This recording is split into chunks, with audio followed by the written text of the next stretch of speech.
আসসালামু আলাইকুম রহমতুল্লাহ। সম্মানিত দিনী বন্ধুরা, আজকে আমরা আলোচনা করব স্বপ্নে কোনো ব্যক্তি টাকা দেখলে এর ব্যাখ্যা কি হয়। এই মর্মে আমাদেরকে অনেকে প্রশ্ন করে থাকে যে হুজুর, স্বপ্নে টাকা দেখলে এর ব্যাখ্যা কি হয়।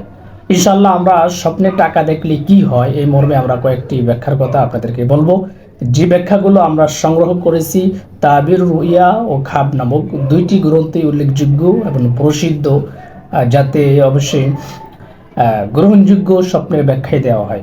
1 নম্বর, কোনো ব্যক্তি যদি স্বপ্ন দেখে যে স্বপ্নে সে টাকা কুড়িয়ে পেয়েছে, সেক্ষেত্রে এর ব্যাখ্যা হচ্ছে উক্ত ব্যক্তি কল্যাণময় কোনো জিনিস পাবে, ভালো কোনো জিনিস সে পাবে, এর আশা রাখতে পারে।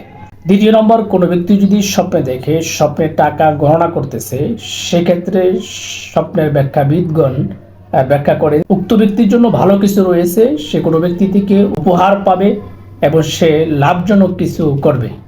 3 নম্বর, কোনো ব্যক্তি যদি স্বপ্নে দেখে স্বপ্নে টাকা তিনি দান করতেছে, সেক্ষেত্রে ব্যাখ্যাটা খুবই ভালো। এর ব্যাখ্যা হচ্ছে সে আল্লাহ তাআলার পক্ষ থেকে কোনো সাহায্য পাবে, যার মাধ্যমে তিনি সমাজের জন্য, রাষ্ট্রের জন্য কিছু করবে, মঙ্গলজনক কিছু তিনি করবে। 4 নম্বর, কোনো ব্যক্তি যদি স্বপ্নে ছিঁড়া টাকা দেখে, এক্ষেত্রে তার ব্যাখ্যাটি খুবই খারাপ। উক্ত ব্যক্তি কারো পক্ষ থেকে ক্ষতিগ্রস্ত হবে, উক্ত ব্যক্তি কোনো ব্যক্তি থেকে ক্ষতিগ্রস্ত হবে এবং অকল্যাণময় তার সাথে কোনো কিছু হতে যাচ্ছে। সেক্ষেত্রে এই সমস্ত স্বপ্ন দেখলে, অর্থাৎ ছিঁড়া টাকা দেখলে, সে সৎকা আল্লাহ রাস্তা দান করবে এবং আল্লাহ তাআলার নিকট পানা চাবে। এই হলো স্বপ্নের কয়েকটি ব্যাখ্যা।